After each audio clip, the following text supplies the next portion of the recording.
What's going on, guys? Welcome to some more videos, and I'm here bringing you some information on BlazBlue Cross Tag Battle. Now, if you guys don't know, there is a playable build going on right now at New York Comic Con, so there's a lot of info, a lot of footage, a lot of things to share, and a lot of things to cover, including this game. There's some things that I was right about, theorizing, and there's some things that I was wrong about. I know I basically got in contact with some people that went to New York Comic Con. They play the game.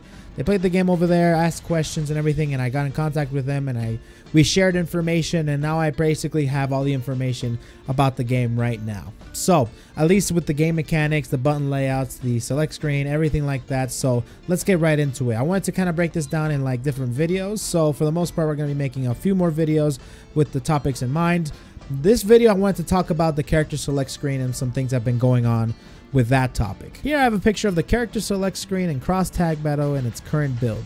It looks pretty nice in my opinion. It's very colorful. It has portraits and sprites showing off the characters, of course. I like the fonts. It's super colorful, super bright, and it's easy to look at in my opinion. It looks really cool. You have the columns here representing their own franchises. You have Persona 4, you have Under Night in Birth, BlazBlue, Ruby, and the ETC column, which I'm thinking it's the random select column, and you can pick your colors from here as well. It's pretty nice in my opinion. Like I said, I got in contact with some people that went to New York Comic Con and they played the game and they shared info, and they were asking some questions to the Arc System guys, basically pertaining to the roster.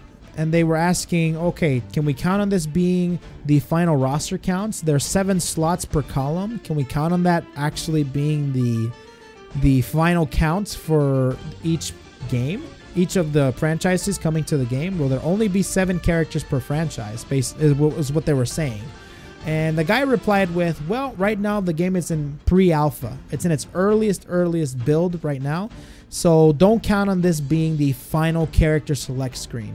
And that makes sense, to be honest. What he said, that just basically means that right now, nothing's final. This could change. For all we know, they could bring in a whole bunch of BlazBlue characters, a whole bunch of Persona characters.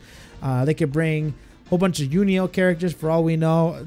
The number 7 per column doesn't mean anything, is what he's trying to say. And that makes sense, like I said. It's in its pre-alpha, early state, and they just barely announced this at Tokyo Game Show, which wasn't too long ago.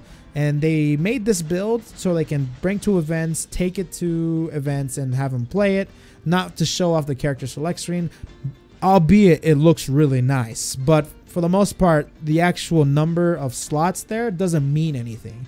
So, but you know, for all we know, it could be the final characters. For all we know, it could come out and I'm just sitting here like in my chair looking back at the same video and being like, well, damn, it was the final character select screen. So who knows? But from what that guy said, I believe that guy, or just the people that were saying, you know, at the Arc System booth, they were saying that, you know, not the final build. Don't count on this being the final roster or the final count for it. There could be a lot more characters coming in, which makes sense. Plus, there's just something about the character select screen that feels off.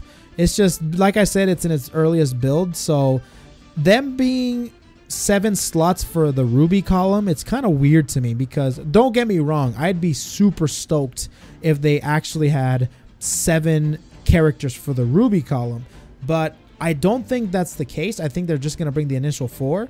Maybe they'll bring in more than that. I'll be really happy if they do, but realistically, I'm going to think logically and say that they're only going to bring the 4 of them, because I do know how expensive it is to make sprites and new animations and new characters to come into the game.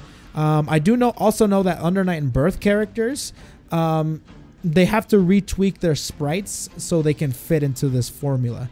I know BlazBlue and Persona 4 have very similar sprites, so they have no problems dumping them into this game. But Under Night in Birth and Ruby sprites may be a little bit more difficult, especially the Ruby ones, because they have to make them from scratch. So hopefully we'll get more than 4 Ruby characters, but for the most part, that's kind of like what bugs me right there. And also just the ETC column, which is the random select. Unless they're thinking of putting 7 random select buttons there, I don't think that column, you know, it just doesn't. I don't think that's going to be the case. We shouldn't be assuming that there's going to be 28 characters in this game. or 7 characters per franchise. Plus, like, BlazBlue has like 40 characters in the roster. Why would they just bring it down to 7? 7's such an odd number too. Who knows? 7. All right, 7. Those are basically my concerns about the character select screen. Other than that, it looks really nice. Whether or not this is actually going to be the final one, we don't know. We just gotta let time flow, and we gotta just let time pass and, you know, see what the future holds, really. So that's basically what I wanted to say about the character select screen and the final roster count. I want to debunk that and say some things that I found out, basically saying this is not the final one. Don't assume that they're going to be putting just the Persona 4 characters and not put Persona 3 characters, because it could happen. Who knows? So they could put a whole bunch of characters. They could put 10 characters per franchise. Who knows? So we'll see when time comes. But for the most part, it looks really nice. I really like it and everything like that. So thank you everybody for watching the video. I really appreciate you guys clicking on my video, like I said. And if you guys want to see more BlazBlue Cross Tag Battle, just hit the subscription button down below. I will hook you up with some info on the Cross Tag Battle as soon as it comes. Thank you everybody for watching again. I'll see you guys in the next one. Peace out, everybody.